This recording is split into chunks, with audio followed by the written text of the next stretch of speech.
জীবনে কিছু স্মৃতি, কিছু সময় কখনোই ভোলার মতো না। আসলে সম্পর্কগুলোই এমন যে এগুলা কিন্তু সারা জীবনের জন্য মনের মধ্যে থেকে যায়। ডাজন্ট ম্যাটার আমরা কে কোথায় আছি। কিন্তু এই যে একটা মধুর স্মৃতি কি এগুলা কিন্তু করতেছো? আমাদের মনে সবসময়ই থেকে যায়। আসসালামু আলাইকুম। কেমন আছেন সবাই? আশা করছি অনেক বেশি ভালো আছেন। এর নাম কি রে? আলহামদুলিল্লাহ আমিও ভালো আছি। এই যে বাসায় আছি আব্বু প্রতিদিন কত কিছু স্মৃতি যে আর জমা তোমার হচ্ছে নাম? মনের মধ্যে।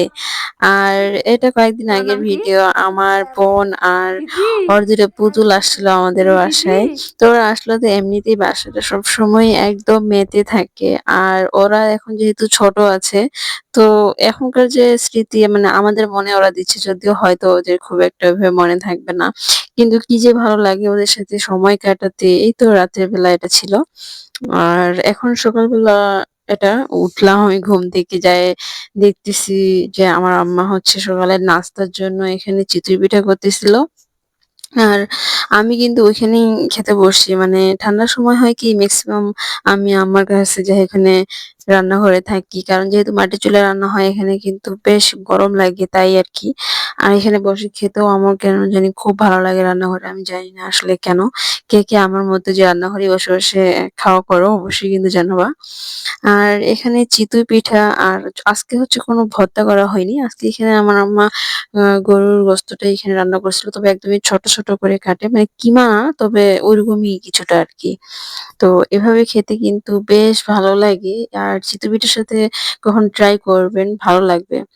আর এই যে বললাম না যে সারাটা দিন এই পিচ্চিদের সাথে আমাদের সময়টা একদম কেটে যায়।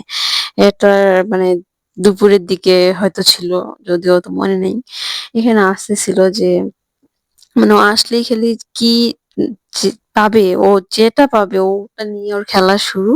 আর গবেষণা শুরু যে এখানে কি। তারপর আমরা বিকালবেলা বের হলাম এখানে। এখানে হচ্ছে বাইরে বড়ইয়ের গাছ আছে যেহেতু, এখানে যে আমার ভাগ্নি আমার বড়ই এখানে পাড়তেছিল। আমরা কিন্তু এভাবেই যখন একসাথে হই সবাই মিলে আর খুব এনজয় করি আসলে টাইমটা। কারণ কি যে যখন যে পর্যায়ে থাকি না কেন আসলে ওই সময়টাকেই কিন্তু আমাদের এনজয় করা উচিত। আর ভালো লাগানো উচিত বা স্মৃতি হিসেবে রাখা উচিত। আর পুতুলটার সাথে থাকলে কিন্তু খুব ভালো লাগে। কখন যে সকাল হয়, কখন রাত হয় আমি কিছুই বুঝি না। সারাটা দিন ওর পিছনেই চলে যায়। যদিও বাচ্চারাও অনেক দুষ্টুমি করে, অনেক কিছুই কিন্তু অগোছালো করে রাখে। কিন্তু তবুও ভালো লাগে আবার চলে গেলে তখন খারাপ লাগে। আর আমার বোনও আছে, বড় বোন থাকাও কিন্তু অনেক ভাগ্যের ব্যাপার। আপনাদের কার আছে অবশ্যই কিন্তু জানাবেন। আর আজকের মতো এই পর্যন্তই। ভালো থাকবেন সবাই। আমার জন্য দোয়া করবেন। আসসালামু আলাইকুম।